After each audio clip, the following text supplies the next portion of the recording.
All right, guys, welcome back to the channel. Hope you guys are doing fantastic. Check it out. A lot of times you hear things like, why do we need guns? Is it for doing things against the government and something like that? But in all reality, we see concealed carriers helping people constantly, and you see people helping people constantly. I'm going to tell you, I see this happen a lot. I make videos about this, and you see people helping police officers a ton. And you're going to see it right here. You see it right here where somebody stopped here to help a California trooper, right? I think it's a state trooper. We're gonna see it as we go here through the video. But again, he finds himself in a lot of issues, a lot of problems, and there it is, regular people out there helping people, right? Helping police officer. You see this all the time. So let's kind of react to this video. Let me know what you think down in the comment section below, obviously, as well. And let's kind of start it here from the beginning.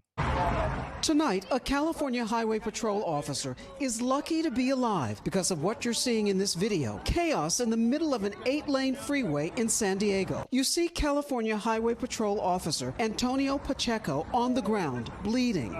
He's surrounded by numerous drivers who pulled over to not only help him, but take down the man who allegedly attacked him.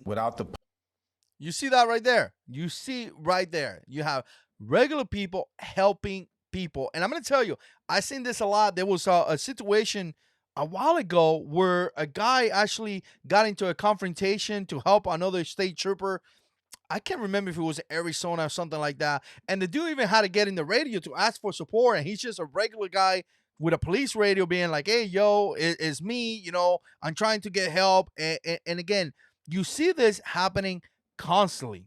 Public, this may have a different outcome. What started as an accident inspection quickly escalated. Officer Pacheco, a 7-year veteran of the Highway Patrol, arrived at the site on Interstate 8, meeting Yu Hao Du, who had crashed and was pulled over at the median. At that time, a struggle ensued, at which time Mr. Du attempted to take the officer's firearm from him. CHP says that during the struggle, the gun went off, hitting the officer in the right leg.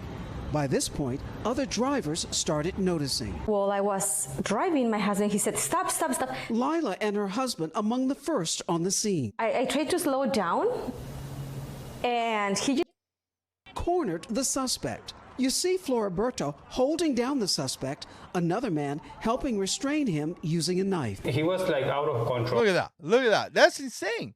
That's insane. So I want to give a shout out to these people because, again, you see this happening all the time. This is in California. Obviously, in California, you can't carry a gun. It's a communist place. So you saw a guy utilizing a knife to be able to protect this officer, right? To be able to protect this officer. Listen, there's good people out there doing good things every single day. And you saw it right here, right? You saw it right here where police is down, got shot in the stomach, and you see guys using a knife to be able to restrain this crazy person.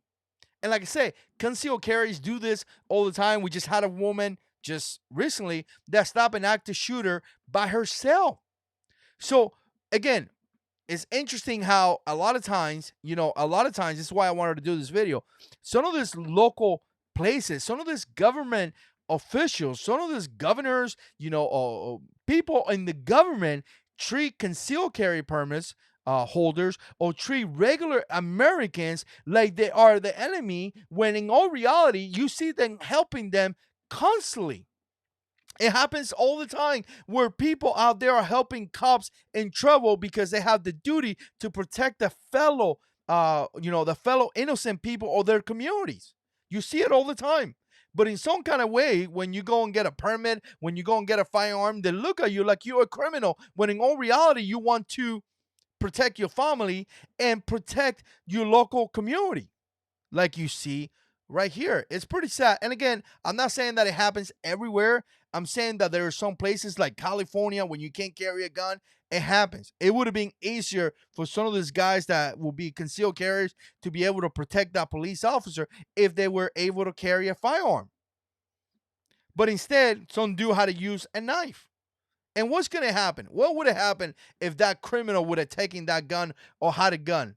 Those civilians that are there helping that police officer would have had a really bad situation, because you can't fight a guy with a knife when the guy has a gun, right? It would have been really bad for them. So again, just wanted to bring you another situation where you got good people out there helping police officer and protecting our community. It happens all the time. The news doesn't cover, so I'm gonna cover right here on the Jarhead 6 channel. Let me know what you think. Put comments down below. And as always, God is in control.